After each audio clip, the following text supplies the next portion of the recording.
Hey everyone, welcome back to another episode of the PDST Longsword class. Today what I want to do is I want to revisit the Fendente Sinistra, and the Afendente Mazana, as long as we have time. We will be touching on all three today, but not necessarily going through everything on all three. You ready to do this? Ready, sir. All right. So, in his manuscript, Fiore talks about the Fendente Reverso, the Sotani Reverso, the Mazana, and the Punta. He says there are 7 blows that you can do. The Fendente Reverso is reverse side.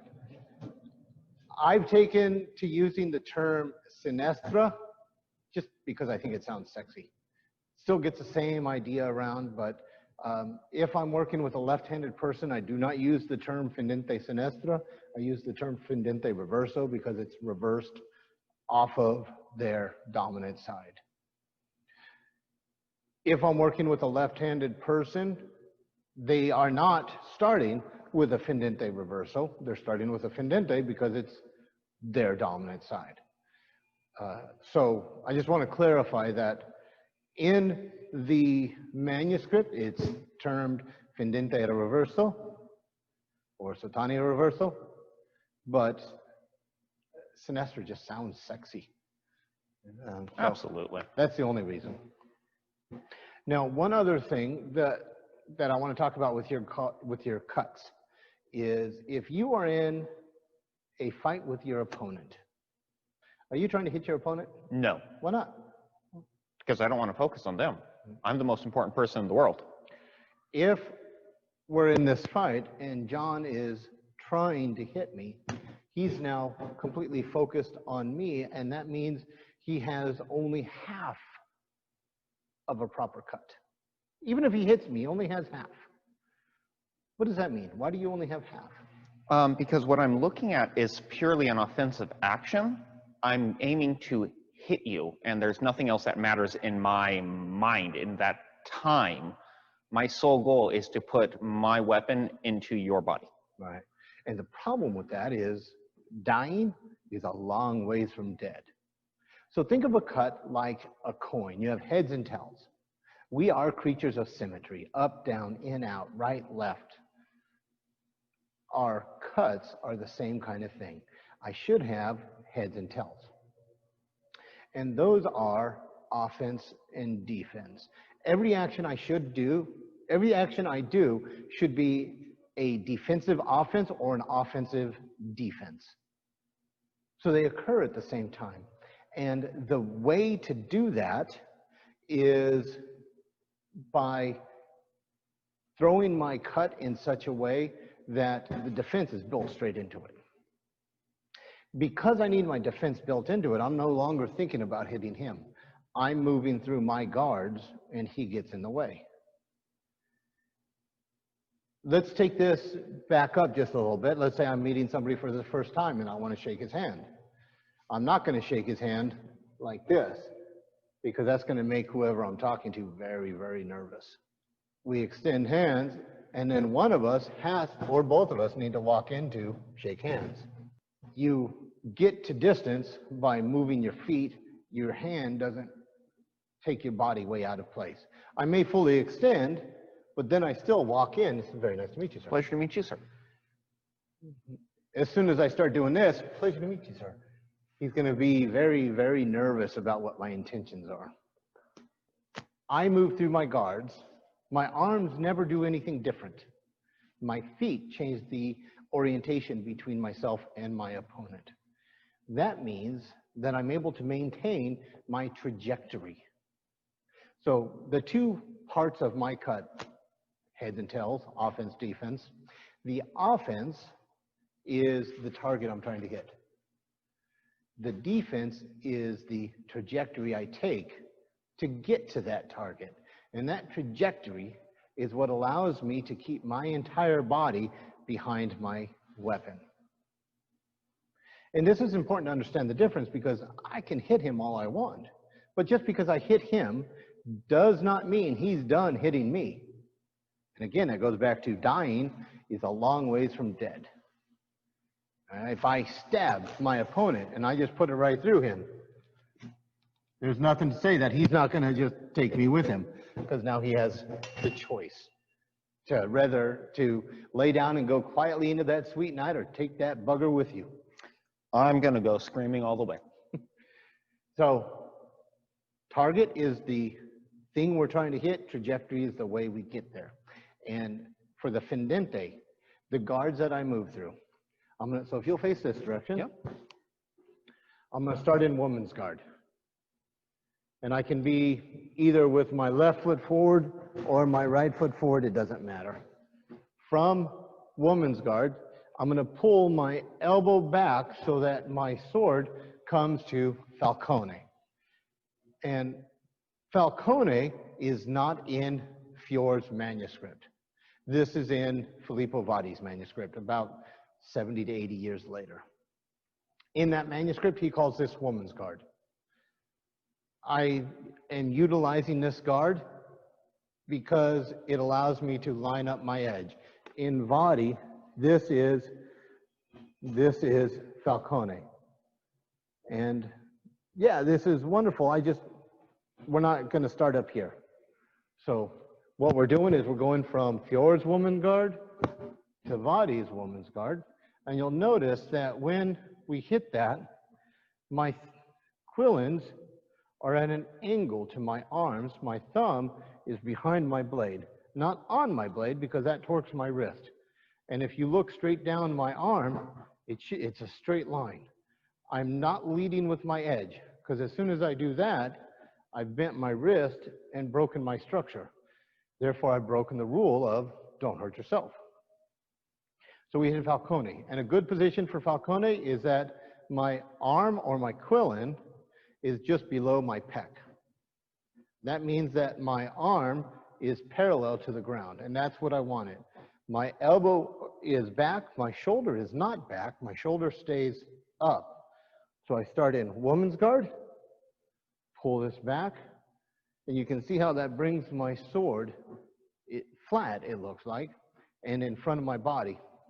The other nice thing about this is if I'm standing here like this and I've got it turned so that my wrist is broken, can you see how my knuckles are not in line with my arm? Now it's a straight line, now my wrist is broken. If I cut like this, my blade is slightly behind my head, and that's how we hit ourselves in the ear. But if I've got it flat and my wrist is straight, when I pull it down, it goes around my ear, so I don't need to worry about taking my own ear off. Van Gogh is great, but only as a painting on the wall. Don't Van Gogh yourself. So we're going to start here, pull it down to Falcone, shoulder down. If my shoulder's up, you see my blade goes back. And I want it to be so it looks like it's in front of my body, or so it's in front of my body, but I'm leading with the flat. Then my hand goes straight out, but I don't fully extend. As soon as my elbow reaches my ribs, that's when I begin my step. And again, my sword is flat. It looks like I'm just going to snap him with the flat of my blade. If I just left my lead hand here and did this, that's exactly what I would do, is I'd hit him with the flat. We, however, are not going to do that.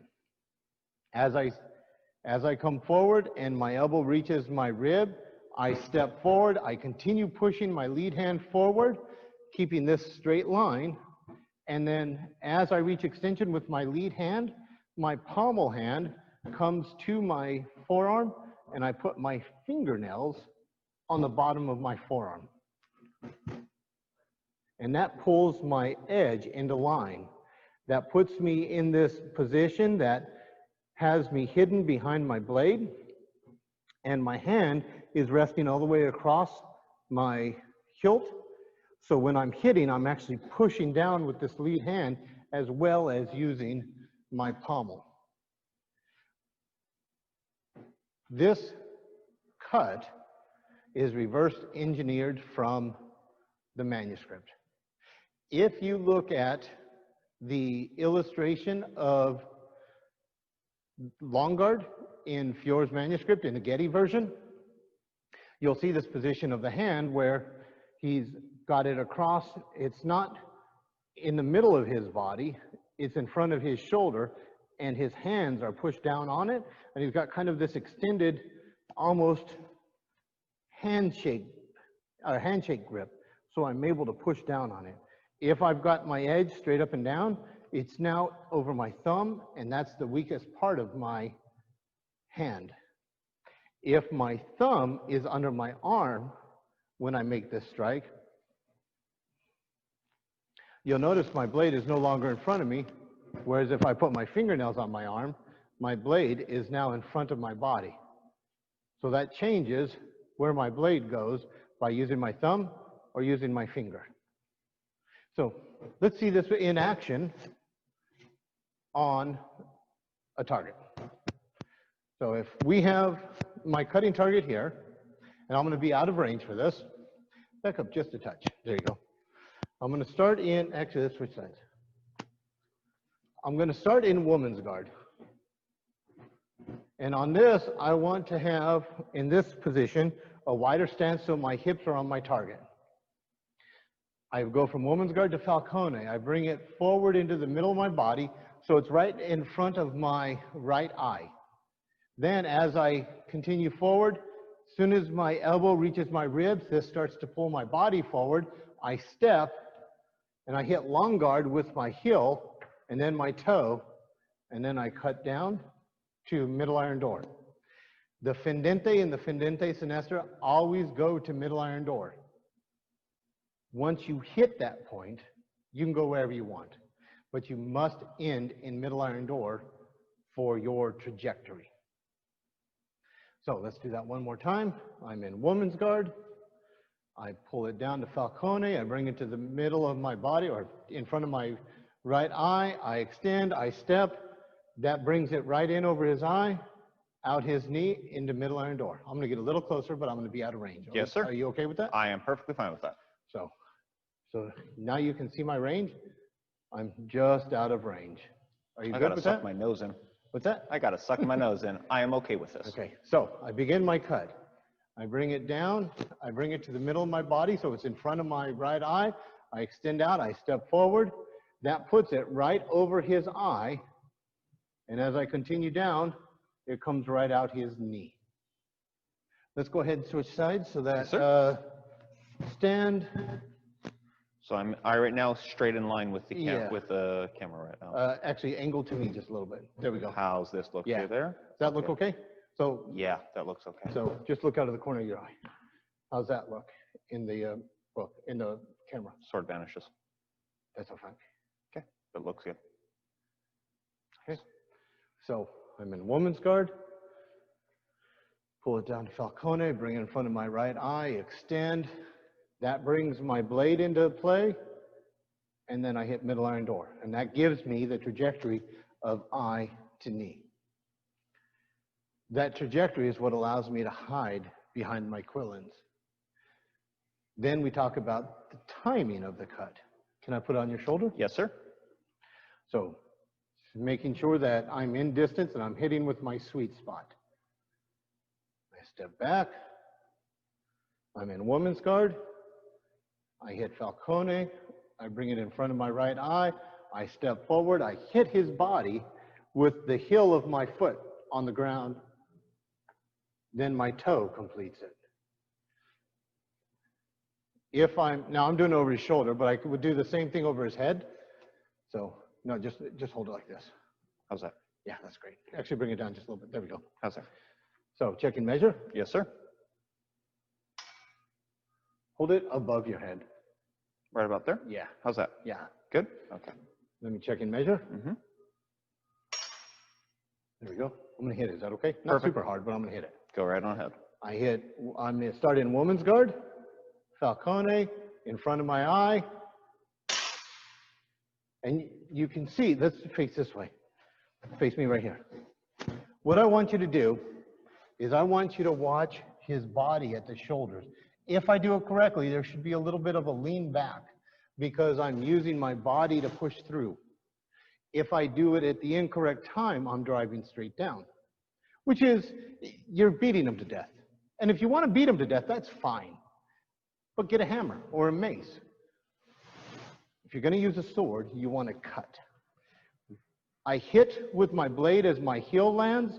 That strikes the target, breaking the surface tension of the skin. Then as my toe comes down, that creates the cutting action of my blow. Fendente, trajectory, eye to knee. There's not a chance I'm going to cut through his skull, through his torso, through his pelvis, and out his knee. Not a chance. So I want you to understand that this is trajectory, and if I hit, I'm not going to complete the action. It's only if I miss that I go all the way down. So can I make that cut again? Yes, sir. Checking measure. How's that position look for you? Sounds good, looks good. Okay. There we go. Okay. If I follow proper trajectory, I bring it down.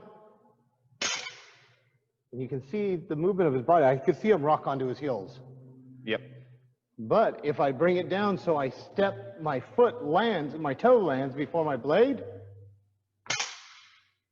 I push straight down into him. Ready? Ready.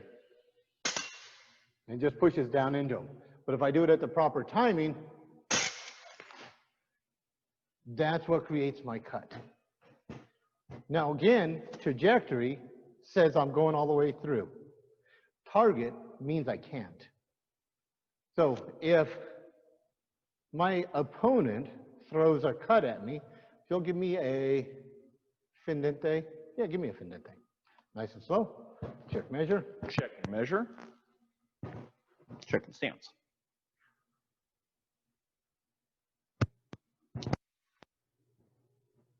Okay.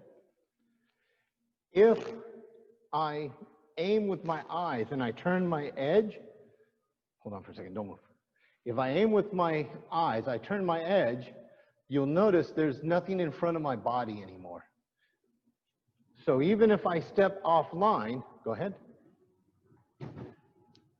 I don't have anything in the way to protect myself. So it's important that I don't lean with my edge because that moves my point out of the way of my body. But if I lead with my flat, that puts my sword in the middle of my body. So let's do that again. Check measure. Checking measure. Happy? Yep. Okay. Go ahead and do it again. That trajectory keeps me safe. I'm going to turn it flat. I lay it right over his eye. I stepped out of the way and moved his target. But because I took the angle and maintained my trajectory, oops, sorry, I was able to keep myself safe. If I do it incorrectly, he dominates my blade. You do it this time. I'm going to initiate the attack. Okay. You're going to step just slightly offline with a good Fendente. Okay.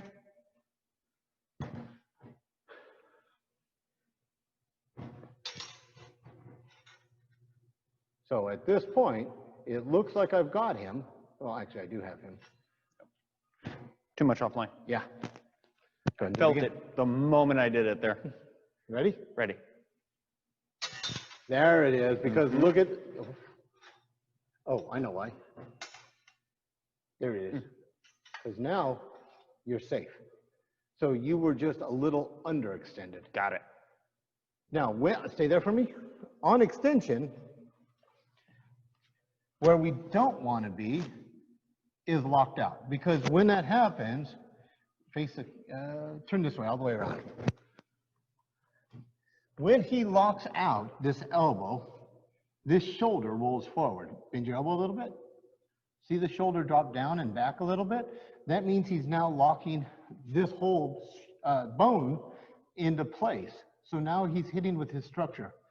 If he pulls it back just a little bit, his shoulder stays there, but he's changed the angle of his blade. So there's your point. Mm-hmm. There's your point. Now extend just a tiny bit. It changed it. Yeah, it did. So that's going to affect. So we want full extension, which is not locked.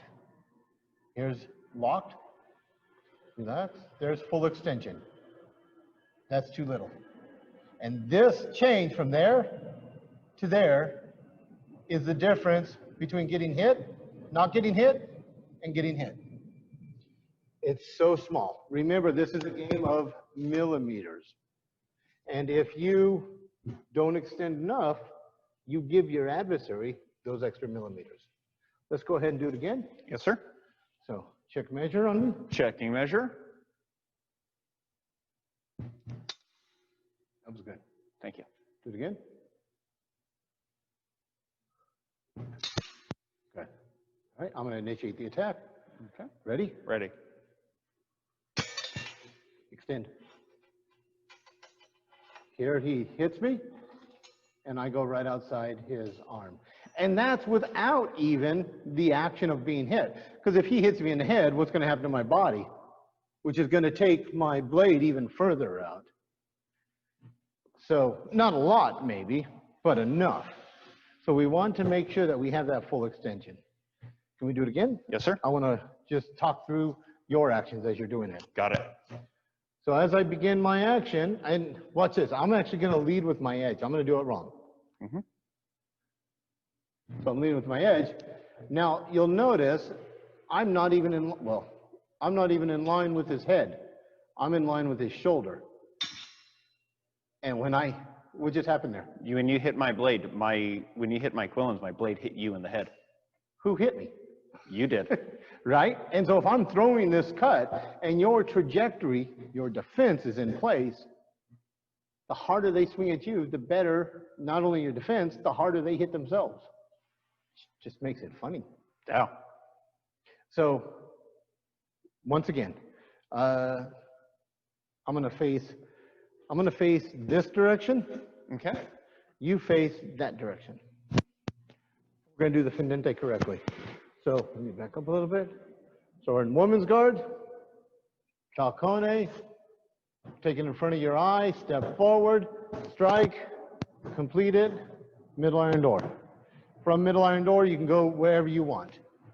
One more time. Falcone. Short guard. Long guard. Middle iron door. And if you hit them, you're probably going to stop in long guard. Which brings us to our next cut, which is Afendente Mazana. With Afendente, you have descending from right or left. A Mazana doesn't specify right or left. It's only Fendente Mazana or Sottani Mazana, descending Mazana or ascending Mazana. And with a Fendente Mazana, I can do it from either side, but I'm going to a middle guard. My middle guards are short guard, long guard, crown guard, or bicornio. Crown guard is often seen as a high guard because the point's so high, but the quillins are below your shoulder. So that's why I've specified it as a middle guard. Just for a little bit of clarification, Fior does not break them up to high, middle, low. He just has the guards. I broke them up into this order for ease of learning. So any cut that goes to a middle guard is a Mazana. But when I throw this Fendente at John, and I hit him on top of the head or the shoulder, either one, it doesn't really matter, and it stops there in long guard, the question comes up, was I doing a Fendente or was I doing a Mazana? And the answer is I'm doing a Fendente. The difference between a Fendente and a Fendente Mazana is intention. My intention is to cut all the way through. If something gets in the way, I'm obviously not going to, but my intention put that force and that movement behind my blade to create as much damage as I could. Whereas a Mazana stops in a middle guard. So I'm going to throw that same cut, but I want you to step around and hit me on the side of the head. Got it. Nice and slow. So I begin my action, he steps around, and I get behind my blade.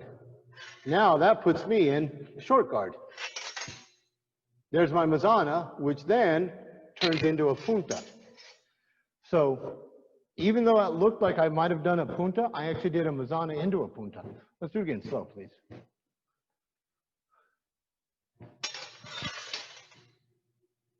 There is a Mazana into a Punta. Do it again. Let's go super slow because I'm going to change measure on you. Got Ready? it. Ready. Now, as he hits that, he just drives that into the side of his head. And I can feel my own pressure pushing that down as we make contact. I can actually feel the drag across. So it comes back to he hit himself. So again, the difference between a Mazana and a Fendente is intention. We're going to stop it here with the Fendente. Next class, we're going to do the Fendente Sinestra. Yes, sir. So with that, this is not new to you. We've been working on this for a little bit. But our cuts, we have a Fendentes, Mazanas, Sotanis. There's 6. Our 7th action is a Punta, a thrust. What's the difference between a Fendente and a Punta? It is the timing of my foot. It's the timing of my step that makes the difference whether I'm going to do the Punta or I'm going to do the Fendente, whether I'm going to stab you or cut you. And so that's really important to remember, because if you move your foot just a little bit too late, you're no longer doing a Fendente, you're doing a Punta. Let me show you real quick on that. So if I come through, I'm going to be out of distance. You want target? Okay. Yep, I'm going to be out of distance. I start in woman's guard. I'm going to do a Fendente first. I pull it to Falcone, short guard, long guard, and down to middle iron door. One more time. I want you to see when my foot moves. There's a cut. If I do a Punta, I do the exact same thing with my hands. The only difference was that, again, my foot moved a little bit later. So in the Fendente, my foot moves here, and this is pulling my body forward. In the Punta, my body moves here. So I've already got that extension, and that makes it a Punta. So the difference between a Fendente and a Punta is the timing of your foot. But there's actually one more factor in it that I want to point out. I need to make sure I have the right distance for it. Because if you throw a Punta in the distance of a Fendente, it's not going to work. My defense isn't there. Yeah. Because my structure is broken. Yeah. But if you throw your Punta in the distance that you need to be in to actually make it a good action, your structure and your defense will be in line. And it's just a tiny bit difference in distance. Go ahead and hold up your sword so you give me a target. Yes, sir. So this is my Fendente. As I come forward, and you can see that, I'm going to go really super slow. With a Punta, if I do everything the same, it actually allows me to miss his head and then go into long guard. So this would be the equivalent of, in the German schools, a short blow. Because here, I know he's got his defense into place. If I skip long guard, or I don't go to long guard right away, but I go to short guard first, I miss his defense, and then I go to long guard. And really, that's the difference between a Fendente and a Punta. Again, intention and timing. But if I throw a Punta at just a little bit larger distance, so when I'm here, I'm not even close to hitting his defense because I'm at a little bit wider distance. But if I throw that Fendente measure, which is here, I'm going to throw a Fendente.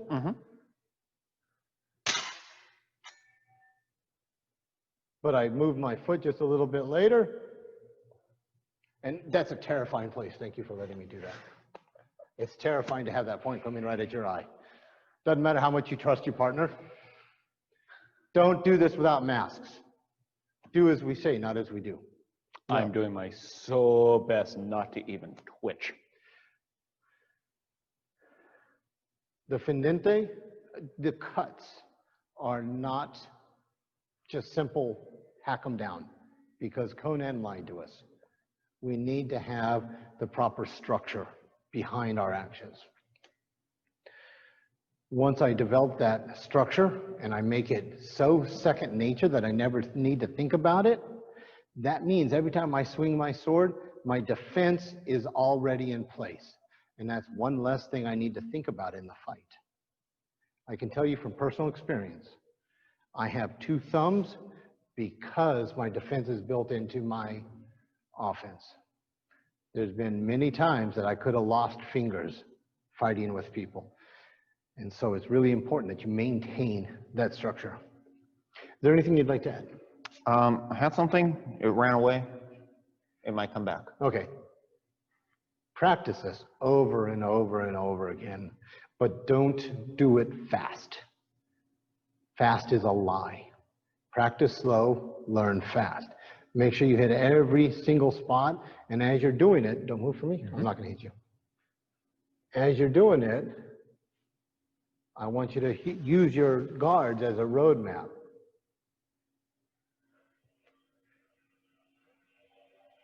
To make sure you have everything in place for your next action. Because remember, just because you hit them doesn't mean they're done hitting you. Yeah? Absolutely. So with that, we're going to close. Thank you for watching the video. Enjoy your day, and please, if you haven't, hit the subscribe button and the notification button. We have lots of videos coming out every week. Enjoy them, take care of yourself, and we'll see you at the next video. Thank you, everyone. Boom. Have a great one, everyone.